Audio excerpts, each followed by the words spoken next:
नमस्कार दोस्तों, कैसे हैं आप लोग। 18 दिसंबर 2021 के daily the Hindu editorial discussion में आपका स्वागत है। कौन कौन सी इंपॉर्टेंट न्यूज़ है। पहली न्यूज़ है the challenge of achieving 9.5% growth rate. तो भैया हमारी इकोनॉमी में 9.5% ग्रोथ रेट अचीव करना कितना पॉसिबल है, कितना नहीं पॉसिबल है, दो चीज़ों के बारे में बात कर रखी है।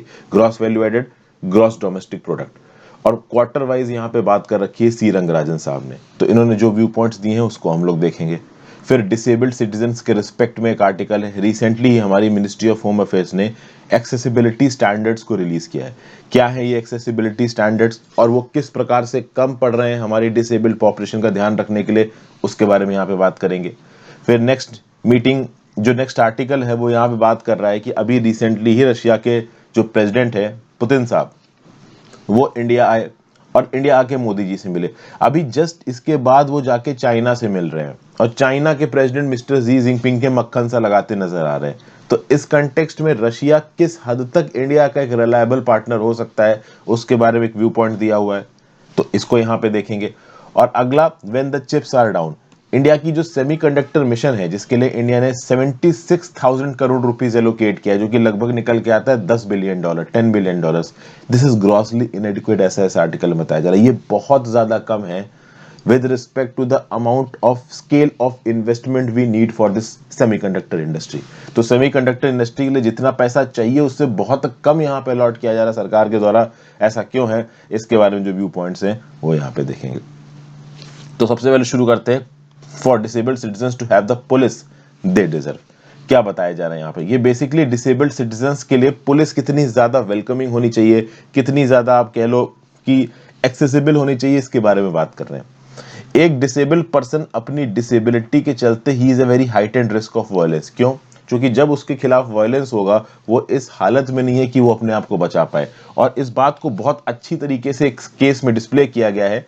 केस का नाम है पतंजमाल वाली versus the state of Andhra प्रदेश।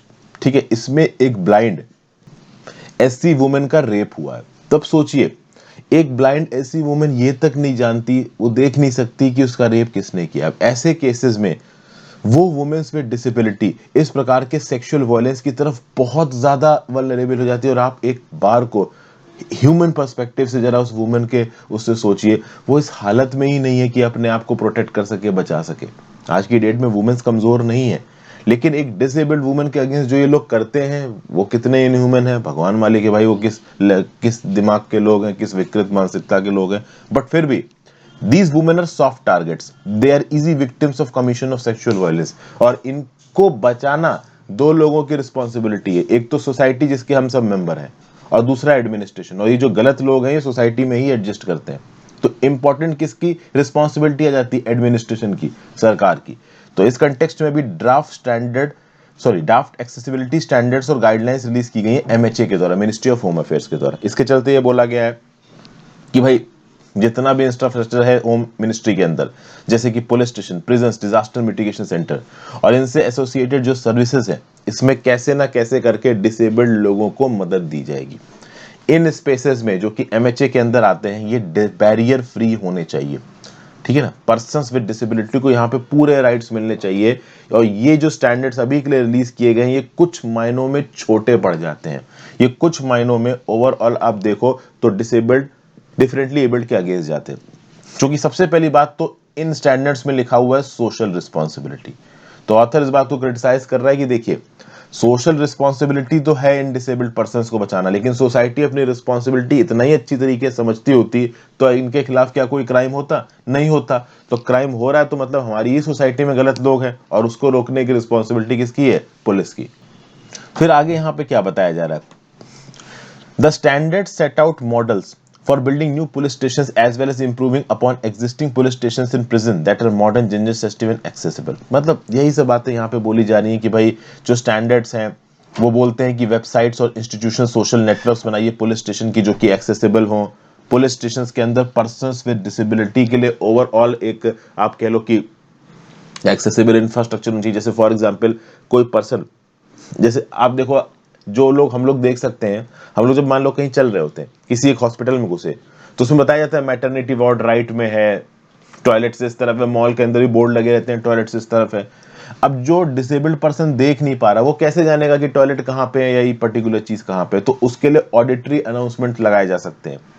तो जैसे कि एक विजुअली एबल्ड पर्सन के लिए साइन बोर्ड्स बहुत इंपॉर्टेंट होते हैं, वैसे ही जो डिसेबल्ड पर्सन हैं इनके लिए ऑडिट नोट्स बहुत इंपॉर्टेंट है। एक मॉल के अंदर अगर कुछ अनाउंस कर रहा है कि एंट्री से आगे जाके राइट में टॉयलेट है, तो इससे डिसेबल्ड पर्सन को मदद मिल जाएगी।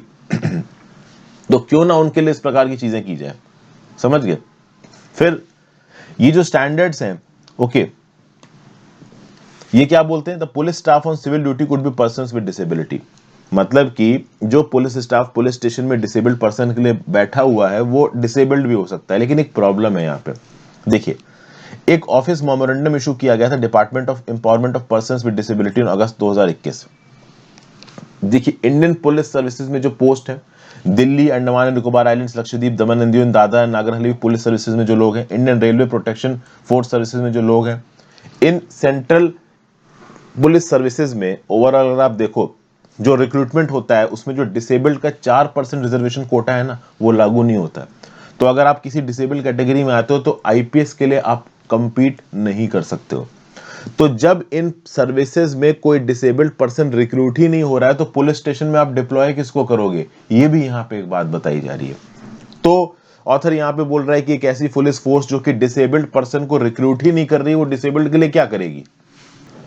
फिर इस स्टैंडर्ड में यह भी बताया गया है कि जब भी कोई नेचुरल आपदा आ जाती है, डिजास्टर आ जाता है, तो उस समय पे वो पर्सन जिनको कुछ साइको सोशल डिसेबिलिटी है, वुमेन, चिल्ड्रन, ऐसे लोग यहाँ पे बहुत ज्यादा डिसएडवांटेजियस कंडीशन में पहुंच जाते हैं।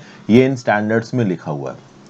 तो कुल मिला के डिसेबिलिटीज में जो पर्सन है उनको इक्वल प्रोटेक्शन मिलनी चाहिए, इक्विटेबल ट्रीटमेंट मिलना चाहिए। तो डिजास्टर मिटिगेशन में जो लोग इन्वॉल्व हैं, प्रिपेयर्डनेस में, रिस्पॉन्स में, रिकवरी में, उनको डिसेबल्ड पर्सन की कैसे मदद करनी है किसी नेचुरल आपदा के समय पे या प्रॉब्लम के समय पे, इस बात की भी ट्रेनिंग मिलनी चाहिए।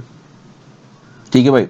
फिर भाई, disability inclusive training for persons involve in disaster relief activities. तो disaster relief activities, data integration, ICT में जो लोग इन्वॉल्व हैं वो डिसेबल्ड से रिलेटेड पर्संस को भी देखें, ये भी जरूरी है। फिर देखिए, कुछ एस्पेक्ट्स में ना इन स्टैंडर्ड्स को इनएडिक्वेट भी बताया जा रहा है। कौन कौन से एस्पेक्ट्स में बताया जा रहा है? तो क्या लिखा है? First, the cover letter to such standards containing such critical details as the coordinates of the competent official to whom public comments are to be sent and last date of submission is embedded in an image.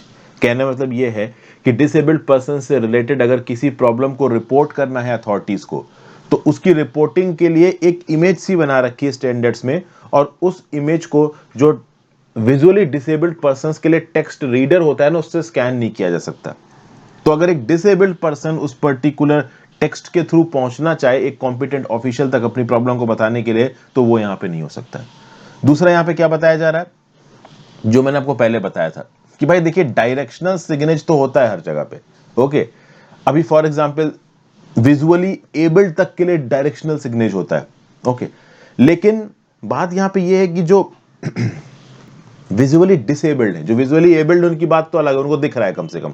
जो visually disabled है, जैसे for example अभी def बंदा है, या फिर वो मान लीजिए बोल नहीं पा रहा है, सुन नहीं पा रहा है, इस प्रकार की प्रॉब्लम है, पैरों से प्रॉब्लम है, हाथों से प्रॉब्लम है, तो भी अगर वो देख सकता है तो उसको दिख रहा है कि सिग्नल किधर जा रहा है। लेकिन जो देख नहीं पा रहा है उसके लिए ऑडिटरी मीन्स होने चाहिए, बोल के बताने वाला मीन्स होना चाहिए। अगर लगातार अनाउंसमेंट ना हो रही हो तो कहीं ना कहीं एक बटन होनी चाहिए जिसको दबा के वो पता कर सके हमको कहाँ क्या करना है, लेकिन वो यहाँ पे अवेलेबल नहीं है, ओके। तीसरा, कि बहुत से ऐसे स्टैंडर्ड्स हैं जिनको यहाँ पे मेयरली रिकमेंडेटरी बनाया गया है, बट एक्चुअली में वो यहाँ पे नेसेसरी मैंडेटरी होने चाहिए थे। जैसे for example her police station में कुछ ट्रेंड पुलिस पर्सनल्स होने चाहिए जो कि डिसेबल्ड पर्सन्स को असिस्ट करें। सारी एंट्रेंसेस पे बीपर्स होने चाहिए जो कि विजुअली चैलेंज्ड और ब्लाइंड लोगों को मदद करें उनको लोकेट करने में। ये सब बातें यहाँ पे बताई जा रही हैं। फिर पतन जमाल वाली केस में सुप्रीम कोर्ट ने सजेस्ट किया था कि स्पेशल एजुकेटर्स और इंटरप्रेटर्स को पुलिस स्टेशन में डिप्लॉय करना चाहिए। देखिए, क्रिमिनल लॉ अमेंडमेंट एक्ट 2013 में भी ये बात बोली गई थी, और यहां पे भी बोली जा रही है कि हर पुलिस स्टेशन में मान लो पुलिस वाला अगर उतना कॉम्पिटेंट नहीं है, तो स्पेशल एजुकेटर्स, इंटरप्रेटर्स हों जो कि डिसेबल्ड की बात को समझ सकें, आराम से उस डिसेबल्ड की बात को पुलिस वालों तक पहुंचा सकें, उन डिसेबल्ड लोगों को लीगल एड प्रोवाइड कर सकें। इन सब चीज़ों के लिए हर पुलिस स्टेशन में ह्यूमैनिटेरियन असिस्टेंस होना चाहिए डिसेबल्ड लोगों के लिए। लेकिन ये सब चीज़ें जो अभी एक्सेसिबिलिटी स्टैंडर्ड्स आए हैं उसमें मैंडेटरी नहीं की गई हैं, रिकमेंडेटरी की गई हैं। रिकमेंडेटरी चीज़ें इंडिया में कितनी इंप्लीमेंट होती है हम सब जानते हैं, मैंडेटरी चीज़ें तो इंप्लीमेंट होती नहीं है, रिकमेंडेटरी कहाँ से इंप्लीमेंट होंगी। फिर नेक्स्ट बात करें, fraud and honest broker. Basically देखिए यहाँ पे रशिया और चाइना की जो अभी मीटिंग हुई है, प्राइम मिनिस्टर ये प्रेसिडेंट व्लादिमीर पुतिन और चाइनीज प्रेसिडेंट जी जिनपिंग के बीच में, इसके कॉन्टेक्स्ट में यहाँ पे बातचीत हो रही है। दोनों मीटिंग बायलेटरल थी, चाहे पुतिन मोदी जी की हो चाहे पुतिन जी जिनपिंग की हो। इसमें क्या बताया जा रहा है, अभी रिसेंटली सीनियर क्रेमलिन ऑफिशियल ने यहाँ पे स्टेटमेंट दिया। इस स्टेटमेंट में इसने ये बोला कि मोदी जी के साथ जो मीटिंग हुई थी पुतिन की, उसमें चाइना के एग्रेशन के ऊपर बातचीत हुई, और वही एग्रेशन से रिलेटेड बातचीत यहाँ पे व्लादिमीर पुतिन ने मिस्टर जी जिनपिंग से की है। इस कंटेक्स्ट में एक स्टेटमेंट निकल के आया कि जो आगे आने वाली रशिया इंडिया चाइना मीट है उसमें इस मुद्दे को उठाया जाएगा। लेकिन उससे होगा क्या? अरे जब रशिया इंडिया चाइना मीट हुई थी 2019 ओसाका G20 समिट के आउटलाइंस पे, उस समय पे भी सब अच्छी अच्छी बातें हुई थी, लेकिन चाइनीज एग्रेशन तो तब भी हो रहा है ना।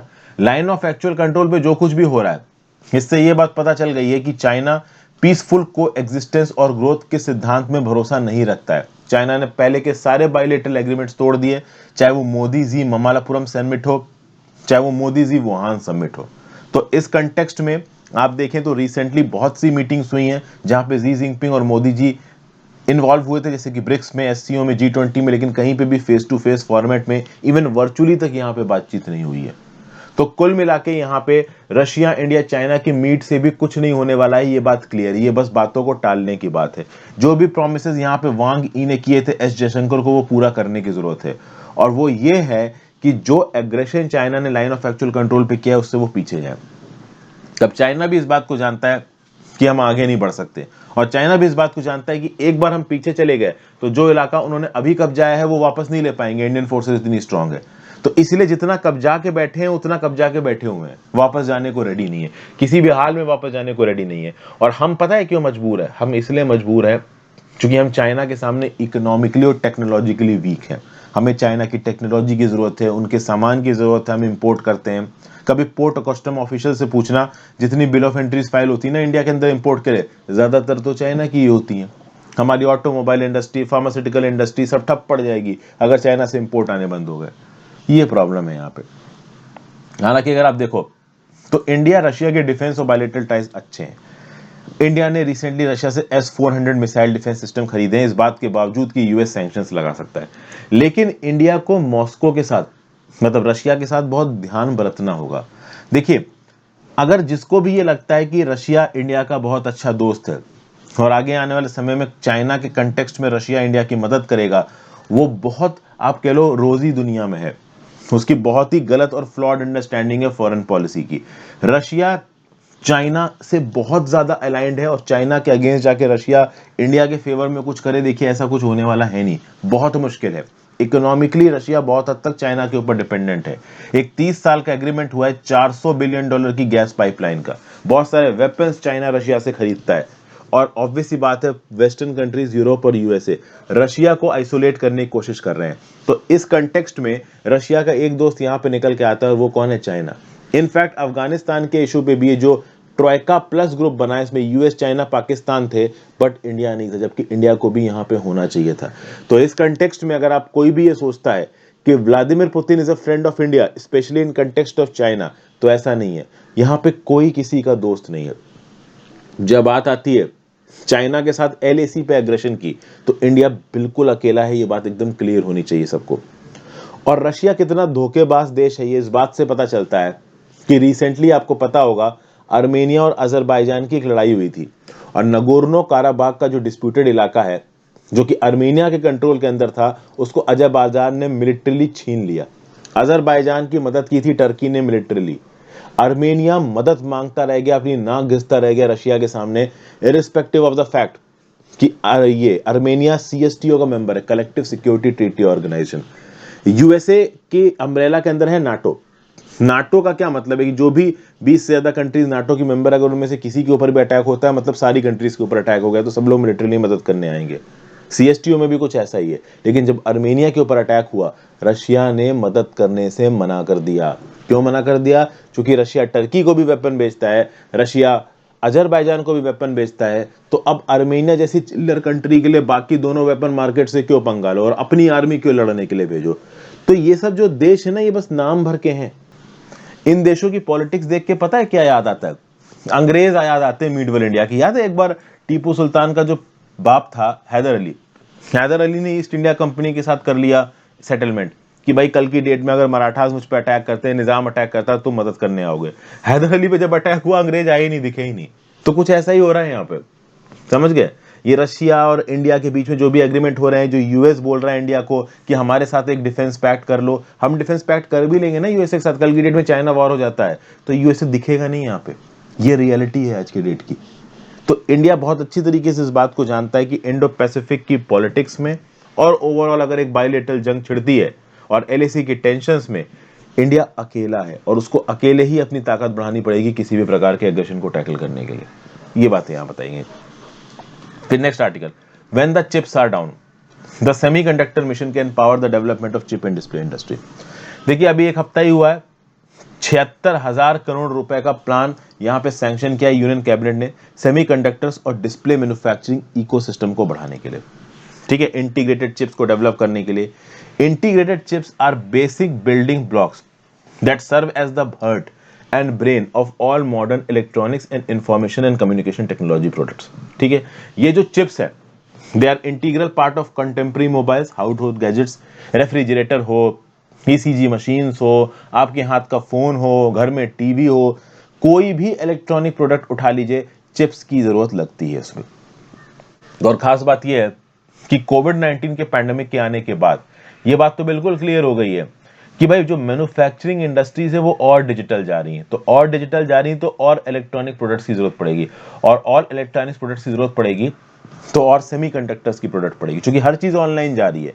और सेमीकंडक्टर्स बनाना मतलब चिप पावर्ड कंप्यूटर्स और माइक्रोफोन्स अगर आपको इंडिया के अंदर बनाने हैं तो उसमें लगने वाले सेमीकंडक्टर बनाने पड़ेंगे। दुनिया भर की बहुत सी कंट्रीज हैं जिन्होंने सेमीकंडक्टर्स को बनाने में महारत हासिल की है। आप ताइवान की बात कर लो, साउथ कोरिया की बात कर लो, यूएस, जापान, और अब तो चाइना भी इसमें बहुत आगे निकला है।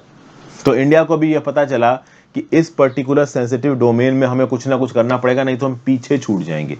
इसलिए यहां पे कैबिनेट ने स्टैब्लिश किया है इंडिया सेमीकंडक्टर मिशन, जिसमें ग्लोबल इंडस्ट्री एक्सपर्ट्स पार्टिसिपेट करेंगे। चिप और डिस्प्ले इंडस्ट्री में यहां पे सस्टेनेबल डेवलपमेंट होगा। अच्छी बात है। अब ये तो बात हो गई पॉजिटिव, कुछ बहुत बड़े निगेटिव्स हैं यहां पे।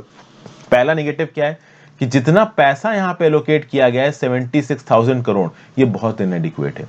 देखिए जब आप चिप मैन्युफैक्चरिंग की फैब्रिकेशन फैसिलिटीज को सेटअप करते हो, इसमें billions and billions of dollars of investment है। ये जो 76,000 करोड़, 10 बिलियन डॉलर यहां पे एलोकेट किया गया है ना, ये चिल्लर है। मैं आपको क्रूड भाषा में बताऊं, ऑथर यहां पे कहने की कोशिश कर रहा है एक सेमीकंडक्टर फैब्रिकेशन फैसिलिटी बनाने के लिए multiples of billion of dollar का इन्वेस्टमेंट हो सकता है। और सेमीकंडक्टर चिप मैन्युफैक्चरिंग में तो पता नहीं कितने सब सेक्टर हैं, मतलब 100 बिलियन डॉलर से भी ज्यादा का इन्वेस्टमेंट चाहिए होगा ओवरऑल इंडिया को यहां पे अपनी चिप मैन्युफैक्चरिंग को आगे बढ़ाने के लिए। प्रोडक्टिविटी लिंक्ड इंसेंटिव स्कीम के अंदर 50% ग्रीन फील्ड, अगर आप सेमीकंडक्टर लैब लगा रहे हो, ग्रीन फील्ड मतलब नई लैब लगा रहे हो, लेकिन इस प्रकार की हेल्प भी ज्यादा कुछ कर नहीं पाएगी, क्योंकि फैब्रिकेशन की जब बात आती है तो बहुत सारे पैसों की जरूरत है। तो यहां पे क्या बताया जा रहा है कि भाई देखिए बहुत से चैलेंजेस हैं। फिस्कल सपोर्ट की जब बात आए तो ऑथर यहां पे थोड़ा निगेटिव सा स्टेटमेंट दे रहा है। मैं आपको बता देता हूं स्टेटमेंट क्या। ऑथर कह रहा है कि चिप मेकिंग चेन में बेहतर यह रहेगा कि इंडिया डिजाइन के ऊपर ज्यादा ध्यान दे। देखिए चिप डिजाइन की फील्ड में हम ऑलरेडी बहुत अच्छा कर रहे हैं, हम चिप के फैब्रिकेशन में आगे बढ़ने की कोशिश कर रहे हैं, लेकिन चिप के फैब्रिकेशन में फर्स्ट ऑफ ऑल हमको बहुत तगड़ी टेक्नोलॉजी चाहिए। अभी हमारे पास उस लेवल की लेटेस्ट टेक्नोलॉजी है नहीं। दूसरी कंट्रीज हमको टेक्नोलॉजी देंगे कि नहीं देंगे, इस बात की भी देखो कोई गारंटी नहीं है। पहली बात तो ये बताई जा रही है। दूसरा यहाँ पे क्या कहा जा रहा है, तो ऑथर साफ साफ कह रहा है कि डिजाइन पे ध्यान दो, अभी चिप मैन्युफैक्चरिंग में तुम इतने लायक नहीं हो। चूंकि इनका ये बोलना है ऑथर का कि जिस हिसाब के पैसे की जरूरत है उस हिसाब के पैसे में जितना 10 बिलियन डॉलर अभी एलोकेट हुआ है, उस 10 बिलियन डॉलर को भी मानो तो display fabrication, packaging and testing facility और चिप डिजाइन सेंटर्स, इन सब चीजों को बढ़ावा देने के लिए तो पैसा ही नहीं एलोकेट किया सरकार ने। मतलब $10 बिलियन में display fabrication, packaging and testing और चिप डिजाइन सेंटर्स ठीक से आप बना ही नहीं पाओगे। $10 billion is too low an amount to invest in this sector. China जैसी कंट्रीज इस सेक्टर में आगे इसलिए बढ़ पाई क्योंकि उनकी सरकार ने बहुत मैसिव अमाउंट ऑफ पैसा खत्म किया है, जो कि इंडिया की तरफ से अभी के लिए निकलता नहीं आ रहा है। उसके बाद एक और प्रॉब्लम और है, चिप फैब्रिकेशन बहुत थर्स्टी यूनिट्स, इसमें millions of litres of clean water चाहिए और एक एक्सट्रीमली स्टेबल पावर सप्लाई चाहिए, जो भी इंडिया के कंटेक्स्ट में काफी चैलेंजिंग टास्क हो सकता है। तो ऑथर इस कंटेक्स्ट में ये बात पॉइंट आउट करने की कोशिश कर रहा है कि पहली बात तो अगर हम सेमीकंडक्टर मैन्युफैक्चरिंग की बात करें, फैब्रिकेशन की बात करें, डिस्प्ले फैब्रिकेशन की बात करें, तो फर्स्ट ऑफ ऑल हमारे पास उस लेवल की टेक्नोलॉजी नहीं है। ये तो पहला पॉइंट हो गया। दूसरा, एक बहुत ज्यादा अमाउंट में क्लीन वाटर और ओवरऑल स्टेबल पावर सप्लाई, ये दोनों, स्टेबल पावर सप्लाई तो चलो एक बार को मैनेज हो जाएगी, लेकिन clean amount of water, already हमारा जो देश है वो वाटर डेफिशिएंट देश है। और तीसरा कि भाई जितना पैसा यहां सरकार के द्वारा एलोकेट किया गया है वो पैसा ग्रॉसली इनएडिक्वेट है, जिस प्रकार का चैलेंज हम यहाँ पे माउंट, जिस प्रकार का माउंटेन हम यहाँ पे माउंट करने की कोशिश कर रहे हैं उसके हिसाब से। तो the challenge of achieving 9.5% growth rate, देखिए रिसेंट नेशनल स्टैटिस्टिकल ऑफिस ने सेकेंड क्वार्टर के फिगर्स को रिलीज कर दिया दो चीजों के लिए, एक तो ग्रॉस वैल्यू एडेड जीवीए और एक gross domestic product GDP. GVA और जीडीपी में क्या फर्क होता है मैंने अपने रमेश सिंह के लेक्चर्स में बताया है, जीवीए वर्सेस जीडीपी। इनको मेरे नाम के साथ सर्च मारिए, आपको रमेश सिंह का कंसर्न लेक्चर मिल जाएगा। पूरी इकोनॉमी में रमेश सिंह में कंप्लीट कर चुका हूं, इन बेसिक कॉन्सेप्ट्स के लिए please refer to Ramesh Singh. तो अब क्या बताया जा रहा है कि देखिए अगर आप जीवीए और जीडीपी के फिगर्स को देखते हो कोविड-19 की रिकवरी में इंडिया में, तो कुछ डाटा को यहां पे कंपेयर करने की कोशिश करेंगे। देखिए तीन डाटाज हैं, 2019-20 फाइनेंशियल ईयर कोरोना से पहले का, 2020-21 फाइनेंशियल ईयर जिसमें कोरोना शुरू हुआ, और 2021-22 फाइनेंशियल ईयर जिसमें अभी के लिए हम चल रहे हैं। ठीक है, तो देखा जाए तो अगर आप देखो तो 2020-21 के पहले क्वार्टर में कोरोना फैलना शुरू हुआ था। मतलब 2020-21 का पहला क्वार्टर हो गया अप्रैल मई जून 2020, ये 2020-21 का पहला क्वार्टर हो गया। अब इस समय पे इकोनॉमी बिल्कुल बंद पड़ गई थी, पूरा लॉकडाउन लग गया था इंडिया के अंदर, अगर आपको याद हो तो इसके कंटेक्स्ट में अगर आप 2020-21 के पहले क्वार्टर के कंटेक्स्ट में 2021-22 का पहला क्वार्टर कंपेयर करोगे तो आपको बहुत ज्यादा ग्रोथ देखने को मिलेगी। क्यों? क्योंकि 2020-21 का पहला जो क्वार्टर था अप्रैल मई जून, उस समय तो पूरा इंडिया बंद था, तो पूरा इंडिया बंद था तो इकोनॉमिक एक्टिविटीज बिल्कुल रुक गई थी। तो ऑब्वियस ही बात है 2021-22 में जब लॉकडाउन नहीं लगा है, मतलब अप्रैल मई जून 2021 में, तो हमें जीडीपी जीवे बढ़ता हुआ नजर आएगा। तो जी हाँ, 2021-22 के पहले क्वार्टर को अगर आप 2020-21 के पहले क्वार्टर से कंपेयर करें तो रियल जीडीपी बढ़ी है 20.1% और जीवी यानी ग्रॉस वैल्यू एडेड बढ़ा है 18.8%। और इसके लिए रिस्पॉन्सिबल कौन है? Base effect. बेस इफेक्ट मतलब 2020-21 का जो पहला क्वार्टर था उसमें चीजें इतनी कम हो गई, जीडीपी इतनी कम हो गई कि 2021-22 की पहले क्वार्टर की जीडीपी उसके कंपैरिजन में हमको ज्यादा दिख रही है। समझिए 2019-20 में मान लो 100 रुपए है जीडीपी, और वही 2020-21 में मान लो हो गई 90 रुपए, और वही जीडीपी अगर 2000 आप कह लो 21-22 में 99 है तो 99 विद रिस्पेक्ट टू 90 हमें इंप्रूवमेंट नजर आएगा, लेकिन वो 100 से तो कम है ना, 2019-20 से तो कम है ना। तो यही बताया जा रहा है कि भाई 2021-22 के पहले क्वार्टर में जो ग्रोथ है ज्यादा नजर आ रही है, वो इसलिए ज्यादा नजर आ रही है क्योंकि बेस इफेक्ट रिस्पॉन्सिबल है। 2020-21 का जो पहला क्वार्टर था उसमें बहुत कम जीडीपी जीवे थी, इसलिए फर्स्ट क्वार्टर ऑफ 2021-22 बहुत ज्यादा नजर आ रहा है। अब बात करते हैं सेकेंड क्वार्टर ऑफ 2021-22 से second quarter of 2020-21। Second quarter of 2020-21 में थोड़ी बहुत इकोनॉमी रिवाइंड कर रही थी, लॉकडाउन खुल चुका था, और 2021-22 में अगर देखें तो बेस इफेक्ट के चलते सेकेंड क्वार्टर ऑफ 21-22, यानी ये किसकी बात हो रही है? जुलाई अगस्त सितंबर। सेकेंड क्वार्टर क्या होता है? जुलाई अगस्त सितंबर। तो जुलाई अगस्त सितंबर 2021 में विद रिस्पेक्ट टू जुलाई अगस्त सितंबर 2020 जीवीओ जीडीपी कितना बढ़ा है? जीडीपी बढ़ा है 8.4%, जीवीए बढ़ा है 8.5%। ये ग्रोथ पता है क्यों कम नजर आ रही? क्योंकि बेस इफेक्ट यहां पे प्ले में आ रहा है। जो हमारा सेकेंड क्वार्टर था आपका 2020-21 का, उसमें फिर भी ठीक ठाक ग्रोथ हुई थी, तो उसके चलते 2021-22 की ग्रोथ हमको अभी के लिए कम नजर आ रही है। अब अगर आप बात करो तो real GVA for first half of 2021-22 जो पूरा का पूरा ग्रॉस वैल्यू एडेड है पहले 6 महीने 2021-22 का, यानी अप्रैल, मई, जून, जुलाई, अगस्त, सितंबर, वो 63.4 लाख करोड़ है। ये 2019-20 में 65.8 लाख करोड़ था। मतलब अभी भी 2021-22 में हम 2019-20 के पहले 6 महीनों के जीवीए को ना पीछे छोड़ पाए और ना ही हम जीडीपी में पीछे छोड़ पाए। अगर आप जीडीपी की बात करो तो 2021-22 के पहले 6 महीनों में जो जीडीपी है दैट इज 68.1 लाख करोड़, और यही 2019-20 में कितनी थी? 71.3 लाख करोड़, 4.4% नीचे गिरी है। तो 2021-22 की जो ग्रोथ हमको नजर आ रही है ना, वो 2019-20 के रिस्पेक्ट में अभी भी कम नजर आ रही है अगर हम पहले 6 महीने का डाटा देखें। अब अगर याद होगा तो पिछले साल से यही बातचीत हो रही है कि भाई 2020-21 में पूरी दुनिया की इकोनॉमी नीचे गिरी है, चाइना जैसी कुछ कंट्रीज को छोड़ दो, तो कम से कम 2021-22 में तो हम लोग 2019-20 के लेवल पे पहुंच जाएं। अब 2 क्वार्टर की तो हमने बात कर ली, अब हम तीसरे चौथे क्वार्टर की बात करें। देखिए तीसरा चौथा जो क्वार्टर था 2021-22 का, कब से कब तक था? तो पहला क्वार्टर अप्रैल, मई, जून, दूसरा क्वार्टर जुलाई, अगस्त, सितंबर, तीसरा क्वार्टर अक्टूबर, नवंबर, दिसंबर, और चौथा क्वार्टर जनवरी, फरवरी, मार्च। तो ये जो तीसरा चौथा क्वार्टर था 2020-21 फाइनेंशियल ईयर का, इसमें ठीक ठाक इकोनॉमी ओपन हो गई थी, इकोनॉमिक ग्रोथ हमको देखने को मिल रही थी। तो 2020-21 का तीसरे चौथे क्वार्टर में ठीक ठाक इकोनॉमिक ग्रोथ हुई है। तो 2021-22 में तीसरे चौथे में अच्छी इकोनॉमिक ग्रोथ पकड़ पाना अपने आप में एक मुश्किल बात है। इसीलिए यहां पे ऐसा बताया जा रहा है कि 2019-20 के कंटेक्स्ट में 2020-21 में 2019-20 के बराबर या उससे ज्यादा की इकोनॉमी को मेंटेन करना अपने आप में एक बहुत मुश्किल टास्क है। It is not going to be easy.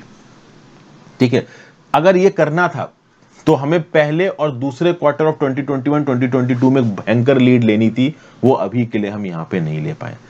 तो ये स्टैटिस्टिक्स मुझे बहुत अच्छे लगे, इसलिए मैंने आपके साथ यहां पे डिस्कस की। अब कुछ और इनसाइट्स दे रखे हैं, मैं बहुत ज्यादा इसमें स्टैटिस्टिक्स में नहीं घुसूंगा क्योंकि बहुत ज्यादा आपके काम के नहीं है। जैसे यहां पे क्या बताया जा रहा है कि फर्स्ट हाफ ऑफ 2021-2022 की अगर हम बात करें तो आउटपुट साइड की बात करूं तो जीवीए में, ग्रॉस वैल्यू एडेड में 8 में से 4 सेक्टर्स ही 2019-20 के रिस्पेक्ट में इंक्रीज दर्ज की उन्होंने। जैसे एग्रीकल्चर की बात कर लीजिए, इलेक्ट्रिसिटी गैस की बात कर लीजिए, माइनिंग एंड क्वेरिंग की बात कर लीजिए, और public administration, defence and other services की बात कर लीजिए। तो ये जो 4 ब्रॉड सेक्टर्स हैं, इन 4 ब्रॉड सेक्टर्स में 2020-21 में जो ग्रोथ है, मतलब जो ओवरऑल वैल्यू है, वो 2019-20 से ज्यादा की है। क्योंकि देखिए 2020-21 को तो काउंट करना ही बेवकूफी है। क्यों? क्योंकि इस समय कोविड-19 फैल रहा था, तो कोविड-19 वाले ईयर को तो एक्सेप्शन माना जाएगा।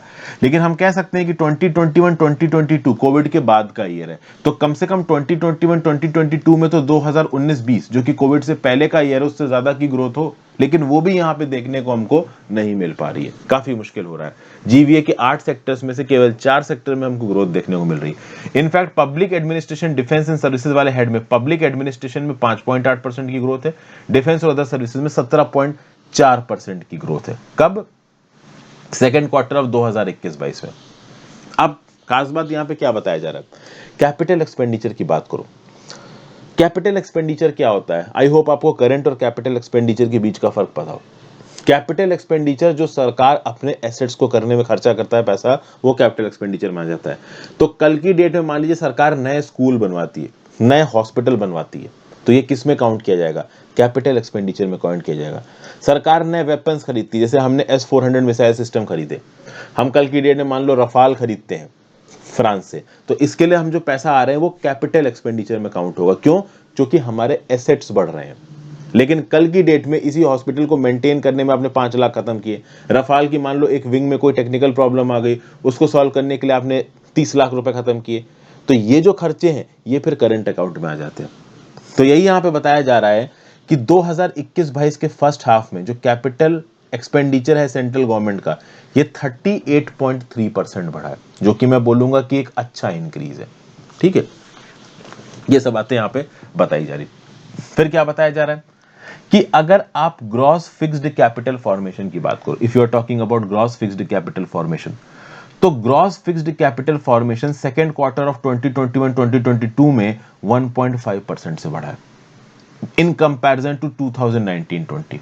तो कहीं ना कहीं ग्रॉस फिक्स्ड कैपिटल फॉर्मेशन बढ़ रहा है, इसका क्या मतलब है कि भाई हम ओवरऑल पैसा किस पे ज्यादा खत्म कर रहे हैं, अपने कैपिटल इन्वेस्टमेंट पे पैसा ज्यादा खत्म कर रहे हैं। हालांकि अगर आप देखो ये सेकेंड क्वार्टर में मैंने बताया है कि जो जीएफसीएफ है, ग्रॉस फिक्स्ड कैपिटल फॉर्मेशन, वो 1.5% 2021-22 में बढ़ा है in the second quarter over 2019-20। But overall अगर आप पहले 6 महीने का डाटा उठाते हो, फर्स्ट हाफ ऑफ 2021-2022 का, तो उस कंपैरिजन में आप देखोगे कि 2019-20 के कंपैरिजन में जो 2021-22 का जीएफसीएफ है वो 1.93 लाख करोड़ कम है। इतने इंपॉर्टेंट फिगर्स नहीं है, यही बताने की कोशिश कर रहा है कि सेकेंड क्वार्टर ऑफ 2021-2022 में कैपिटल एक्सपेंडिचर भारत सरकार का 2019-20 से ज्यादा रहा है। लेकिन अगर आप 6 महीने की बात करो, फर्स्ट और सेकंड क्वार्टर दोनों की, तो 2019-20 के कंपैरिजन में कैपिटल फॉर्मेशन भारत सरकार का 1.93 लाख करोड़ कम रहा है। तो अब आप ये बोलो कि सर इतने प्रिसाइज स्टैटिस्टिक्स का कोई काम है, तो मैं बोलूंगा कोई काम नहीं है। लेकिन हाँ, ये जरूर याद रखना कि जीवीए और जीडीपी क्वार्टर वाइज कितनी बढ़ी कितनी कम हुई 2020-21 और 2021-22 की, जो कि मैंने शुरुआत में ही इस आर्टिकल के आपको बता दिया था, क्योंकि वो फिगर्स आप कोट कर सकते हो कहीं पे। बाकी तो इसमें बतेरे फिगर्स लिख रखे हैं, सब आपको यहाँ पे कोट करने की जरूरत नहीं है, सब मैं आपको यहाँ पे बताऊंगा नहीं, आर्टिकल बहुत ज्यादा बोरिंग हो जाएगा, उसका कोई मतलब भी नहीं है। पीएमआई का डाटा देख लेते हैं, परचेजिंग मैनेजर इंडेक्स। पीएमआई का डाटा अगर 50 से ऊपर जा रहा है मतलब ग्रोथ हो रही है, अगर 50 से नीचे जा रहा है मतलब भाई आपकी ग्रोथ नहीं हो रही है, आपकी इकोनॉमी नीचे जा रही है। अब अगर आप पीआई मैन्युफैक्चरिंग की बात करो तो नवंबर 2021 में पीआई मैन्युफैक्चरिंग की जो डाटा है पहुंच चुका है 57.6 में नवंबर 2021 में। ये अक्टूबर 2021 में कितना था, 55.9 था। ठीक है ना भाई। अब ये मैं बात कर रहा हूं पीएमआई मैन्युफैक्चरिंग की। यही परचेजिंग मैनेजर इंडेक्स अगर आप सर्विस सेक्टर के लिए देखोगे तो नवंबर 2021 में 58.1 था, जो कि जुलाई 2011 के बाद से अब तक सेकेंड हाईएस्ट है। ये मैं बता रहा हूं पॉजिटिव इंडिकेटर्स हैं। ये पॉजिटिव इंडिकेटर्स क्या बताते हैं कि इकोनॉमी रिबाउंड कर रही है, और इस इकोनॉमी के रिबाउंड करने के चलते सरकार का रेवेन्यू भी बढ़ेगा, ये भी आप समझो। जो ग्रॉस जीएसटी कलेक्शन है सरकार के, वो 1.31 लाख करोड़ है नवंबर 2021 में, जो कि पिछले 5 महीनों से लगातार 1 लाख करोड़ के ऊपर जा रहे हैं। और पहले 1 लाख करोड़ के ऊपर जाते तो सरकार खुश होती थी, 1.3 लाख करोड़ तो बहुत मार्जिन से 1 लाख करोड़ के ऊपर जा रहा है। तो इसका क्या मतलब है कि सरकार के जो रेवेन्यू कलेक्शन है वो भी यहां पे बढ़ रहा है। फिर जो core index of industrial production है, ये अक्टूबर 2021 में 7.5% तक बढ़ गया है। सितंबर 2021 में कितना था, ये 4.4% था। वहीं पे अगर अक्टूबर 2019 की वैल्यू के हिसाब से बात करो तो अक्टूबर 2021 में जो कोर आईआईपी है वो 7% बढ़ा है। जो मर्सेंडाइज एक्सपोर्ट्स हैं वो 26.5% बढ़े हैं नवंबर 2021 में, ठीक है, और 43% बढ़े थे अक्टूबर 2021 में। तो ये सब बातें क्या बता रही हैं, यही बता रही कि हमारी इकोनॉमिक रिबाउंड आ रहा है, और उस रिबाउंड के चलते कहीं ना कहीं हमारी सरकार के पास रेवेन्यू बढ़ रहा है। ये कुछ अच्छी चीजें हैं, लेकिन कुछ बहुत बुरी चीजें भी हैं यहाँ पे। बुरी चीज क्या है यहाँ पे कि भाई देखिए, फिस्कल डेफिसिट भी यहाँ पे बढ़ रही है, और फिस्कल डेफिसिट को कंट्रोल कर पाना हमारे लिए बहुत मुश्किल हो रहा है। अभी के लिए अगर टारगेट देखा जाए तो लगभग 6.8% का टारगेट था, 6.8% का टारगेट था फिजिकल डेफिसिट को कंटेन करने का, लेकिन वो टारगेट मीट नहीं हो पाएगा ऐसा लग रहा है। क्यों? क्योंकि सरकार अभी भी फर्टिलाइजर सब्सिडी दे रही है, मनरेगा के अंदर पैसा खत्म कर रही है, प्रधानमंत्री गरीब कल्याण योजना को आगे के लिए एक्सटेंड किया गया है। तो डेफिनेटली सरकार का रेवेन्यू बढ़ रहा है, बट सरकार के सामने खर्चे भी बहुत ज्यादा हैं। बट इसका मतलब ये नहीं है कि सरकार को इन्वेस्टमेंट बंद करनी चाहिए। देखिए, प्राइवेट इन्वेस्टमेंट अभी नहीं आने वाली है, ना प्राइवेट एक्सपेंडिचर आने वाला है, ना प्राइवेट इन्वेस्टमेंट आने वाली है। प्राइवेट एक्सपेंडिचर किस बात पे खत्म होता है, लोग मार्केट से जाके सामान कब खरीदेंगे, जब उनकी खुद की जेब में पैसा होगा।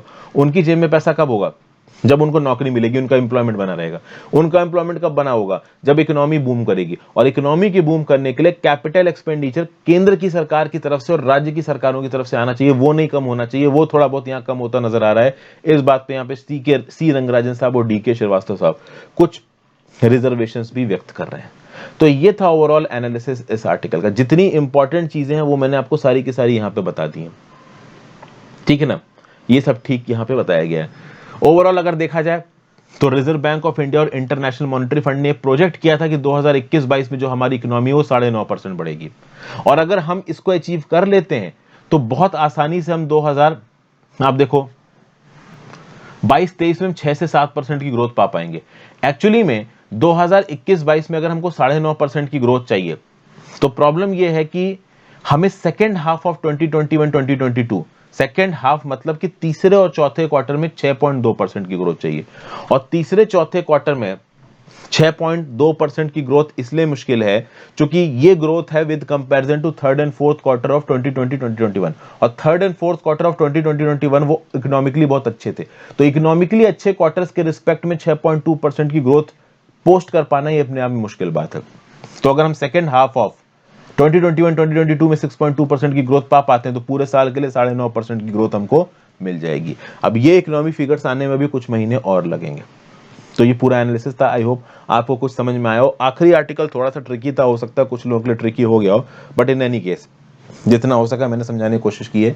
आई होप वीडियो पसंद आई हो, ज्यादा से ज्यादा लोगों के साथ वीडियो को शेयर करिएगा, इंस्टाग्राम पे फॉलो कर लीजिए, टेलीग्राम ग्रुप ज्वाइन कर लीजिए, दोनों ही चीजों का लिंक आपको नीचे डिस्क्रिप्शन बॉक्स में दे रखा है। Have a great day, good bye.